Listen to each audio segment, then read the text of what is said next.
Dear students, ಈಗ polynomials ಲೆಸನ್ನಲ್ಲಿ exercise 4.4 ಪ್ರಾಬ್ಲಮ್ಸನ್ನು ಸಾಲ್ವ್ ಮಾಡೋಣ. 4.4ಅಲ್ಲಿ ಇಲ್ಲಿ ನೋಡಿ, use factor theorem to determine whether g of x is a factor of p of x ಅಂತ ಕೇಳ್ತಾರೆ. ಸೊ ಪಿ ಆಫ್ ಎಕ್ಸ್ನ ಫ್ಯಾಕ್ಟರ್ ಜಿ ಆಫ್ ಎಕ್ಸ್ ಅಂತ ನಾವು ಪ್ರೂವ್ ಮಾಡಬೇಕಾದ್ರೆ ಏನು ಮಾಡಬೇಕು? ಸೊ ಈ ಜಿ ಆಫ್ ಎಕ್ಸ್ನ ಝೀರೋ ಆಫ್ ದ ಪಾಲಿನಾಮಿಯಲ್ ಏನು? X plus one zero of the polynomial x is equal to -1. So ಇಲ್ಲಿ ಎಕ್ಸ್ ಏನೇನು ಎಲ್ಲೆಲ್ಲಿದೆ ಅಲ್ಲಿಗೆಲ್ಲ ನಾವು -1 ಹಾಕಿದ್ದೀವಿ ನೋಡಿ, -1 ಹಾಕಿದ್ದೀವಿ. -1 ಹಾಕಿದಾಗ ಸಿಂಪ್ಲಿಫಿಕೇಶನ್ ಏನು ಬರುತ್ತೆ? ಇಲ್ಲಿ -1 3 ಟೈಮ್ಸ್ ಮಲ್ಟಿಪ್ಲೈ ಮಾಡಿದರೆ -1 ಬರುತ್ತೆ. -1 × 2 -2 ಆಯಿತು. ಇದು -1² ಅಂದರೆ +1 ಆಯಿತು. ಓಕೆ, -× -+2 ಆಯಿತು, -1 ಆಯಿತು. ಸೊ -2 + 2 ಕ್ಯಾನ್ಸಲ್ ಆಗುತ್ತೆ, +1 -1 ಕ್ಯಾನ್ಸಲ್ ಆಗುತ್ತೆ, ಆನ್ಸರ್ 0 ಬಂತು. 0 ಬಂದಾಗ so x is equal to -1 ಹಾಕಿದಾಗ ಈ ಪಾಲಿನಾಮಿಯಲ್ 0 ಆಯಿತು ಅಂದರೆ ನಾವು ಅವಾಗ x+1 ಅನ್ನೋದು ಈ ಪಾಲಿನಾಮಿಯಲ್ನ ಫ್ಯಾಕ್ಟರ್ ಅಂತ ಹೇಳ್ತೀವಿ. ಈಗ ಆಲ್ರೆಡಿ ಹೇಳಿದ್ದೀವಿ, ಈಗ ಮತ್ತೆ ಹೇಳ್ತೀವಿ. ಸೊ ಹಾಗೇನೆ ನೀವು ಇಲ್ಲಿ x ಇಸ್ ಈಕ್ವಲ್ ಟು -2 ಹಾಕಿ ನೋಡಿ, ಇದು ಪಾಲಿನಾಮಿಯಲ್ 0 ಬಂತು ಅಂದರೆ ಅವಾಗ ಇದು ಇದರ ಫ್ಯಾಕ್ಟರ್, ಇಲ್ಲದಿದ್ದರೆ ಫ್ಯಾಕ್ಟರ್ ಅಲ್ಲ. That is not a factor. Okay, x -3ನಲ್ಲಿ x ಇಸ್ ಈಕ್ವಲ್ ಟು 3 ಹಾಕಿ. 3 ಹಾಕಿದಾಗ ಇಲ್ಲಿ ಇದಕ್ಕೆ 3³ -4 × 3² +3 +6 ಹಾಕಿ ಸಿಂಪ್ಲಿಫೈ ಮಾಡಿ 0 ಬಂತು ಅಂದರೆ yes this is the factor of this ಅಂತ. So x -3 is the factor of this ಅಂತ ಯಾವಾಗ 0 ಬಂದರೆ, ಅದರ್ವೈಸ್ ಅದು ಫ್ಯಾಕ್ಟರ್ ಅಲ್ಲ. ಜಿ ಆಫ್ ಎಕ್ಸ್ x -3 ಅನ್ನೋದು p of x x³ -4x² +6ನ ಫ್ಯಾಕ್ಟರ್ ಅಲ್ಲ ಅಂತ ಯಾವಾಗ 0 ಬರದೇ ಇದ್ದರೆ. ಸೊ ಈಗ ನೆಕ್ಸ್ಟ್ ಮೇನ್ಗೆ ಹೋಗೋಣ, ಥರ್ಡ್ ಮೇನ್ಗೆ ಹೋಗೋಣ. Find the value of k if x -1 is the factor of p of X in each of the following cases. ನೋಡಿ, ಈ 4 ಕೇಸ್ಗಳಿಗೂ x -1 ಅನ್ನೋದು ಫ್ಯಾಕ್ಟರ್ ಅಂತೆ ಅವರೇ ಹೇಳ್ತಾ ಇದ್ದಾರೆ. ಸೊ ಫ್ಯಾಕ್ಟರ್ ಆಗಬೇಕು ಅಂದರೆ ನಲ್ಲಿ ಯಾವ ವ್ಯಾಲ್ಯೂ ಇರಬೇಕು ಅಂತ ಕೇಳ್ತಾ ಇದ್ದಾರೆ. ಇದು ಸ್ವಲ್ಪ ಬೇರೆ ಥರದ ಪ್ರಶ್ನೆ. ಸೊ ಚೆಕ್ ಮಾಡೋಣ. ಈಗ ಮೊದಲನೇ ಪ್ರಾಬ್ಲಮ್ ತಗೊಳ್ಳೋಣ, ಫಸ್ಟ್ ಪ್ರಾಬ್ಲಮ್ ತಗೊಳ್ಳೋಣ. ಫಸ್ಟ್ ಪ್ರಾಬ್ಲಮ್,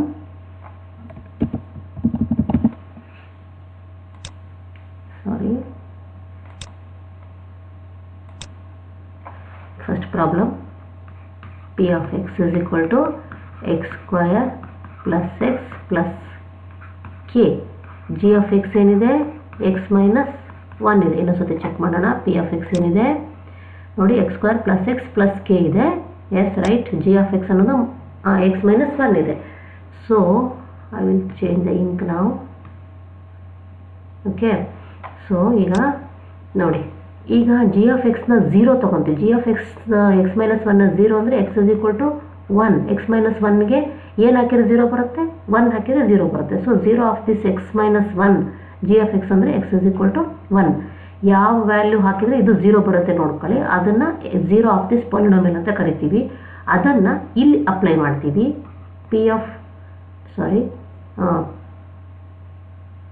ಒಂದು ನಿಮಿಷ, ಇಲ್ಲಿ ಪಿ ಆಫ್ ಎಕ್ಸ್ಗೆ ಏನು ಬರಬೇಕು? ನಮಗೆ ಪಿ ಆಫ್ ಎಕ್ಸ್ ಏನು ಬರಬೇಕು? 0 ಬರಬೇಕು. 0 ಆಫ್ ದ ಪಾಲಿನಾಮಿಯಲ್ ಅಂದರೆ, ಹೌದಾ? ಫ್ಯಾಕ್ಟರ್ ಅಂದರೆ 0 ಆಫ್,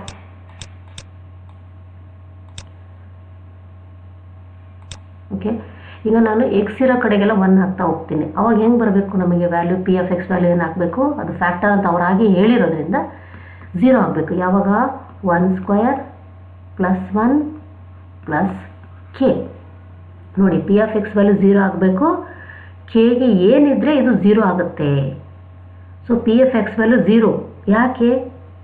ಅವ್ರು ಹೇಳಿದ್ದಾರೆ x -1 is the factor of this polynomial ಅಂತ. ದೇರ್ಫೋರ್ ಸೊ ಈ x ಇಸ್ ಈಕ್ವಲ್ ಟು 1 ಹಾಕಿದಾಗ ಪಿ ಆಫ್ ಎಕ್ಸ್ 0 ಆಗುತ್ತೆ. ದೇರ್ಫೋರ್ ಎಕ್ಸ್ ಇರೋ ಕೆಳಗೆಲ್ಲ ನಾವು 1 ಹಾಕಿದ್ದೀವಿ. ಸೊ ಇದನ್ನು ಸಿಂಪ್ಲಿಫೈ ಮಾಡಿದರೆ 1² ಅಂದರೆ 1 + 1 + k. ದಟ್ ಈಸ್ ಏನಾಗುತ್ತೆ? k + 2. 0 is equal to k + 2 ಆಯಿತು. 0 ಇಸ್ ಈಕ್ವಲ್ ಟು 2 + k. ಬೇಕಾದ್ರೆ ಇನ್ನೂ ನೀಟಾಗಿ ಬರೀತೀನಿ.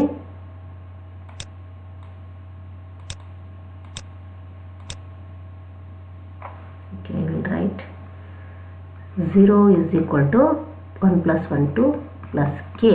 So 2 + k is equal to 0 ಆದರೆ k ಇಸ್ ಈಕ್ವಲ್ ಟು ಏನಾಗುತ್ತೆ ಅವಾಗ? -2 ಆಗುತ್ತೆ. ಫಸ್ಟ್ ಪ್ರಾಬ್ಲಮಲ್ಲಿ k ವ್ಯಾಲ್ಯೂ -2 ಇದ್ದರೆ, so this x minus 1 will be the factor of this polynomial ಅಂತ. ಇಲ್ಲಿ ಕೆ ಈಸ್ ಈಕ್ವಲ್ ಟು -2 ಇರಬೇಕು, ಆವಾಗ ಎಕ್ಸ್ ಮೈನಸ್ 1 ಅನ್ನೋದು ಈ ಪಾಲಿನಾಮಿಯಲ್ನ ಫ್ಯಾಕ್ಟರ್ ಆಗುತ್ತೆ. ಇನ್ನೊಂದು ಎಕ್ಸಾಂಪಲ್ ನೋಡೋಣ. ಓಕೆ, ಇಲ್ಲಿ ನೋಡೋಣ ಅಗೇನ್ ಅದೇ ಪ್ರಾಬ್ಲಮ್ಮು, ಅದೇ ಎಕ್ಸ್ ಮೈನಸ್ 1 ಫ್ಯಾಕ್ಟರ್ ಅಂತೆ. Let us check. ಸೊ ಈಗ ಇಲ್ಲೂ ಅಷ್ಟೇ ಎಕ್ಸ್ ಇಸ್ ಈಕ್ವಲ್ ಟು ಎಷ್ಟು 1 ಚೆಕ್ ಮಾಡೋಣ. ಪಿ ಆಫ್ 1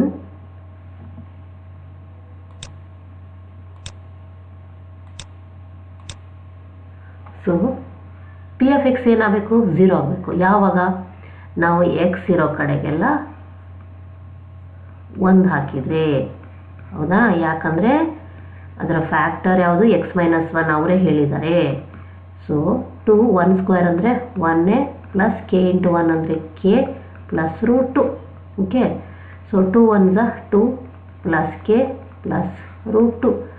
ಸೊ ಈಗೇನಾಗುತ್ತೆ, ಇದು 2 ಮತ್ತು √2 ಇವೆಲ್ಲನ ಆ್ಯಡ್ ಮಾಡೋಕ್ಕೆ ಬರಲ್ಲ. ಸೊ ಅವು unlike terms. So 0 is equal to 2 plus √2 plus k ಅಂದರೆ ಏನಾಗುತ್ತೆ, ಏನಾಗುತ್ತೆ k is equal to -2 minus √2 ಅಥವಾ ಮೈನಸ್ ಕಾಮನ್ ತೆಗೆದ್ರೆ 2 ಪ್ಲಸ್ √2 ಮೈನಸ್ ಕಾಮನ್ ತೆಗೆದ್ರೆ ಇಷ್ಟು ಬರುತ್ತೆ. ಇಷ್ಟು ಆನ್ಸರನ್ನು ಮಾಡ್ಬೋದು. ಇನ್ನೂ ಚೆನ್ನಾಗಿ ಇನ್ನೂ ಸಿಂಪ್ಲಿಫೈ ಮಾಡಬೇಕು ಅಂದರೆ ನಿಮಗೆ ಮೈನಸ್ ಈ 2 √2 ಇಂಟು √2 ಮಾಡ್ಬೋದು. √2 ಇಂಟು √2 ಪ್ಲಸ್ √2. ಸೊ ಒಂದು ಮೈನಸ್ √2 ಕಾಮನ್ ತೆಗೆದ್ರೆ √2 ಪ್ಲಸ್ 1 ಆಗುತ್ತೆ. ಇದೇನಷ್ಟು ನೀವು ಮುಂದಕ್ಕೆ ಮಾಡೋ ಅವಶ್ಯಕತೆ ಇಲ್ಲ, ಜಾಸ್ತಿ ಇಂಟ್ರೆಸ್ಟ್ ಇರೋರಿಗೆ ಇದು ಇಲ್ಲಿವರೆಗೆ ನೀವು ಕಲಿತ್ರೆ ಸಾಕು. So this is about the second main. Next third ಮೇನಲ್ಲಿ ನೋಡಿ, ಥರ್ಡ್ ಮೇನ್ ಆಯಿತು. ಫೋರ್ತ್ ಮೇನಲ್ಲಿ ಫ್ಯಾಕ್ಟ್ರೈಸ್ ಅಂತಾನೆ.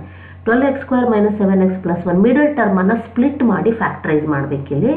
ಇಲ್ಲಿ 4 ಪ್ರಾಬ್ಲಮ್ ಇದೆ. ನಾನು ಸೆಕೆಂಡ್ ಒನ್ 2x² + 7x + 3 ಒಂದು ತೋರಿಸ್ತೀನಿ.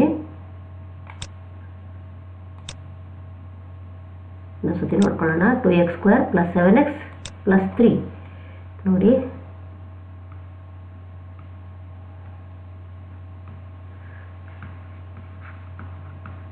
ಇದನ್ನು ಫ್ಯಾಕ್ಟರೈಸ್ ಮಾಡಿ ಅಂತ ಕೇಳ್ತಿದ್ದಾರೆ. ಜಸ್ಟ್ ಪಾಲಿನಾಮಿಯಲ್ ಇದು ಈಕ್ವಲ್ ಟು ಏನೂ ಇಲ್ಲ, ಚೆಕ್ ನೋಡಿ. Just polynomial. So 2x² + 7x + 3 factorise ಮಾಡಿ ಅಂತ ಕೇಳ್ತಿದ್ದಾರೆ. ಸೊ ನೋಡೋಣ ಹೇಗೆ ಮಿಡಲ್ ಟರ್ಮನ್ನು ಸ್ಪ್ಲಿಟ್ ಮಾಡಿ ಫ್ಯಾಕ್ಟರೈಸ್ ಮಾಡೋದು ಅಂದರೆ, ಇಲ್ಲಿ ನೋಡಿ, ಇಲ್ಲಿ x² ಕೋಎಫಿಷಿಯೆಂಟ್ ಇದು ಟ್ರೈನಾಮಿಯಲ್. ಇದು ಟ್ರೈನಾಮಿಯಲ್ ಕೊಟ್ಟಾಗ ಮಿಡಲ್ ಟರ್ಮನ್ನು ನಾವು ಸ್ಪ್ಲಿಟ್ ಮಾಡಬೇಕಾಗತ್ತೆ. ಇಲ್ಲಿ ಆವಾಗ ಟ್ರೈನಾಮಿಯಲ್ ಇದ್ದಾಗ ಒಂದು ಏನಿರುತ್ತೆ, ಸ್ಕ್ವೇರ್ ಇರೋವಂಥ ಒಂದು ವೇರಿಯಬಲ್ ಇರುತ್ತೆ, ಸ್ಕ್ವೇರ್ ಎಕ್ಸ್ಪೋನೆಂಟ್ ಇರೋವಂಥ ವೇರಿಯಬಲ್ ಇರುತ್ತೆ. ಅದರ ಕೋಎಫಿಷಿಯೆಂಟು ಮತ್ತು ಕಾನ್ಸ್ಟೆಂಟ್ ಏನಿದೆ ಅವೆರಡನ್ನ ಪ್ರಾಡಕ್ಟ್ ತಗೊಳ್ಳಿ 6. ಓಕೆ, ಮಿಡಲ್ ಟರ್ಮನ್ನು ಮಧ್ಯ ಪದವನ್ನು ವಿಭಾಗಿಸುವುದು ಅಂತ ಹೇಳಿದರು ಟಿ ವಿ ಕ್ಲಾಸಲ್ಲಿ. ಮಿಡಲ್ ಟರ್ಮ್ ಸ್ಪ್ಲಿಟಿಂಗ್ 6 ತಗೊಳ್ಳಿ. ಈ 6ಅನ್ನು ನೀವು ಪ್ರಾಡಕ್ಟ್ಸನ್ನು ಫೈಂಡ್ ಔಟ್ ಮಾಡಬೇಕು. ಹೆಂಗಿರಬೇಕು ಅವು ಪ್ರಾಡಕ್ಟ್ಸ್ ಅಂದರೆ, ಅವೆರಡು ಪ್ರಾಡಕ್ಟ್ಸ್ ಅಲ್ಲ, ಫ್ಯಾಕ್ಟರ್ಸ್ ಫೈಂಡ್ ಔಟ್ ಮಾಡಬೇಕು. ಫ್ಯಾಕ್ಟರ್ಸ್ ಫೈಂಡ್ ಔಟ್ ಮಾಡಬೇಕು. ಈಗ 3 2s ಮಾಡ್ತೀನಿ ನಾನು. ಈ 3 ಮತ್ತು 2 ಇನ್ನೂ ಒಂಥರ ಮಾಡ್ತೀನಿ, 6 1s ಮಾಡ್ತೀನಿ. ಇವೆರಡನ್ನು ಆ್ಯಡ್ ಮಾಡಿದರೆ ಅಥವಾ ಸಬ್ಟ್ರ್ಯಾಕ್ಟ್ ಮಾಡಿದರೆ ಮಧ್ಯದ ಟರ್ಮ್ ಬರಬೇಕು. ಈಗ 3 + 2 ಆ್ಯಡ್ ಮಾಡಿದರೂ 7 ಬರಲ್ಲ, 3ನಲ್ಲಿ 2 ಸಬ್ಟ್ರ್ಯಾಕ್ಟ್ ಮಾಡಿದರೂ 7 ಬರಲ್ಲ. ಆದರೆ 6 ಮತ್ತು 1 ಆ್ಯಡ್ ಮಾಡಿದರೆ 7 ಬರುತ್ತೆ. ಸೊ ಎರಡು ನಮಗೆ +7 ಬೇಕಾಗಿರೋದನ್ನು ಪ್ಲಸ್ ಎರಡು ಕಡೆಗೆ ಪ್ಲಸ್ ಹಾಕ್ತೀವಿ. ಈ ಥರ ನಾವು ಫ್ಯಾಕ್ಟರ್ಸನ್ನು ಫೈಂಡ್ ಔಟ್ ಮಾಡ್ಕೋಬೇಕು. ಫ್ಯಾಕ್ಟರ್ಸ್ ಆಫ್ ದಿಸ್ ನಂಬರ್ ಯಾವ ಥರ ಈ ಫ್ಯಾಕ್ಟರ್ಸ್ಗಳನ್ನು ಆ್ಯಡ್ ಮಾಡಿದರೆ ಅಥವಾ ಸಬ್ಟ್ರ್ಯಾಕ್ಟ್ ಮಾಡಿದರೆ ಈ ಮಿಡಲ್ ಟರ್ಮ್ ಬರಬೇಕು. ಸೊ ಈಗ ಬರ್ಕೊಳ್ತೀನಿ ನಾನು 2x² + 6x + 1x ಅನ್ನು ಬರೀ x ಅಂತ ಬರೀತೀನಿ +3. ಓಕೆ, ಇದು ನೋಡಿ ಮತ್ತೆ ಇದು ಏನಾಗುತ್ತೆ 6x + x 7x ಬರುತ್ತಲ್ವ. ಇದನ್ನು ಯಾಕೆ ಹಿಂಗೆ ಮಾಡ್ಕೊತೀವಿ ಅಂದರೆ, ಇವುಗಳನ್ನು ನಾವು ಸ್ಪ್ಲಿಟ್ ಮಾಡೋದು, ಇಲ್ಲಿ ಕಾಮನ್ ಫ್ಯಾಕ್ಟರ್ ತೆಗೆದು ಫ್ಯಾಕ್ಟರ್ಸ್ ಫೈಂಡ್ ಔಟ್ ಮಾಡಲಿಕ್ಕೆ ಯಾಕೆ ಬರ್ಕೊತೀವಿ, ಫ್ಯಾಕ್ಟರ್ಸನ್ನು ಫೈಂಡ್ ಔಟ್ ಮಾಡಲಿಕ್ಕೆ ಬರ್ಕೊತೀವಿ. ಈಗ ಇವೆರಡರ ಮಧ್ಯೆ ನೋಡಿ 2x² + 6xಲ್ಲಿ 2 ಕಾಮನ್ ಇದೆ, x ಕಾಮನ್ ಇದೆ. ಸೊ ಇಲ್ಲಿನ x ಉಳಿತು ಪ್ಲಸ್ 2 3s ಇರೋದು x ಹೊರಗೆ ಬಂದಿದೆ, 2 3s x ಪ್ಲಸ್ ಇವೆರಡರಲ್ಲಿ ಏನು ಕಾಮನ್ ಇಲ್ಲ ಅಂದ್ಕೊಳ್ಳೋಂಗಿಲ್ಲ, 1 ಇರುತ್ತೆ, 1x x x + 3 ಹಾಗೆ ಉಳ್ಕೊಳ್ಳುತ್ತೆ. ಸೊ ಇವೆರಡರಲ್ಲಿ ಇದು ನೋಡಿ, ದಿಸ್ ಒನ್ ಮತ್ತು ದಿಸ್ ಒನ್, ಇವೆರಡರಲ್ಲಿ x + 3 ಕಾಮನ್ ಇದೆ. ಮತ್ತೆ ಹೌದಾ? ಸೊ ಮತ್ತೆ ಎಕ್ಸ್ ಪ್ಲಸ್ 3 ಹೊರಗೆ ತೆಗೆದ್ರೆ ಉಳಿದಿದ್ದು 2x, ಇಲ್ಲಿ ಒಂದಿದ್ದೇನು plus. So x plus 3 and 2x plus 1 are the factors of this polynomial. Factors of this polynomial, ಈ ಪಾಲಿನಾಮಿಯಲ್ನ ಫ್ಯಾಕ್ಟರ್ಸ್ ಇವೆರಡು. Okay, let us move to the next problem. ಇನ್ನೊಂದು ಯಾವ್ದು ಮಾಡೋಣ? 3x² - x - 4 ಮಾಡೋಣ. 3x² - x - 4.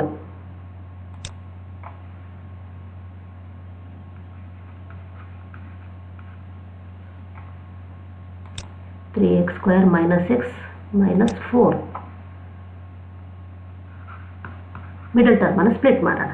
ನೋಡಿ 3 and 4 12. ಓಕೆ, 12ನ factors find out ಮಾಡೋಣ. ಯಾವ ಥರ? 6 2s ಮಾಡ್ಬೋದು, ಬಟ್ 6ನಲ್ಲಿ 2 ಸಬ್ಟ್ರಾಕ್ಟ್ ಮಾಡಿದ್ರು 1 ಬರಲ್ಲ, ಆ್ಯಡ್ ಮಾಡಿದ್ರು 1 ಬರಲ್ಲ. ವಿ ನೋ 4 3s, 4ಅಲ್ಲಿ 3 ಸಬ್ಟ್ರಾಕ್ಟ್ ಮಾಡಿದರೆ 1 ಬರುತ್ತೆ. We want -1.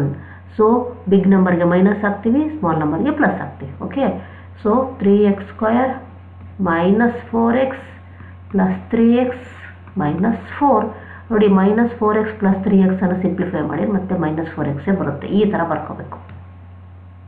ಓಕೆ, ಈಗ ಇವೆರಡರ ಮಧ್ಯೆ ಕಾಮನ್ ಫ್ಯಾಕ್ಟರ್ ತೆಗೆಯೋಣ.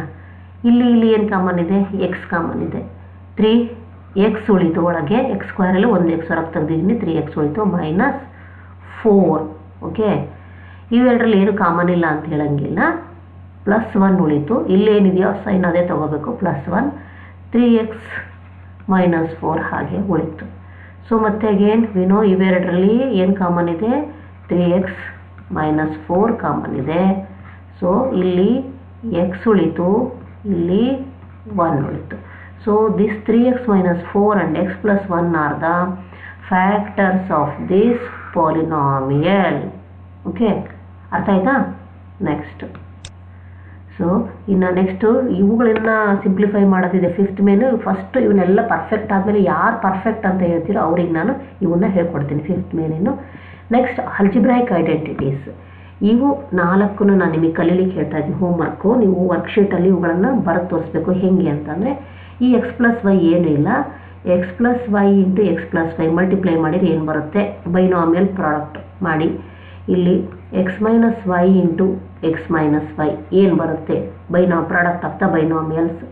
ಆಮೇಲೆ x + y × x - y ಏನು ಬರುತ್ತೆ ಮಾಡಿ. And x + a × x + b product ಏನು ಬರುತ್ತೆ ನನಗೆ ಬರೋದು ತೋರಿಸ್ರಿ. ಫಾರ್ ಎಕ್ಸಾಂಪಲ್ ಯಾವ ಥರ ತೋರಿಸ್ಬೇಕು ಅಂದರೆ ನಾನು ಹೇಳ್ತೀನಿ ನೋಡಿ. ನನಗೆ ಹೋಮ್ವರ್ಕ್ ಯಾವ ಥರ ಇರಬೇಕು ಅಂದರೆ ನೋಡಿ, for example x + a × x + b. ನೀವು ಫಾರ್ಮುಲಾ ನೆನ್ಪಿಟ್ಟುಗಳ ಅವಶ್ಯಕತೆನೇ ಇಲ್ಲ. ಬೈನಾಮಿಯಲ್ ಪ್ರಾಡಕ್ಟ್ ಗೊತ್ತಿತ್ತು ಅಂದರೆ ಇದೊಂದು ತೋರಿಸ್ತೀನಿ, ಉಳಿದವನ್ನ ನೀವು ಟೆಸ್ಟ್ ಮಾಡಿ.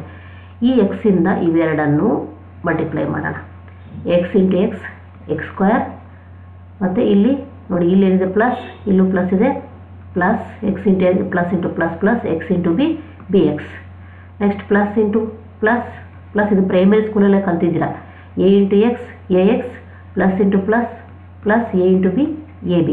ಇಲ್ಲಿ ನೋಡಿ x², ಇವೆರಡರ ನಡುವೆ x ಕಾಮನ್ ಫ್ಯಾಕ್ಟರ್ ಇದೆ, plus x common factor, b + a ಬರುತ್ತೆ. ಯಾವಾಗಲೂ ನಾವು ಅಸೆಂಡಿಂಗ್ ಆರ್ಡ್ರಲ್ಲೇ ಬರೆಯೋಣ. a + b ಎರಡೂ ಒಂದೇ, ಪ್ಲಸ್ ab.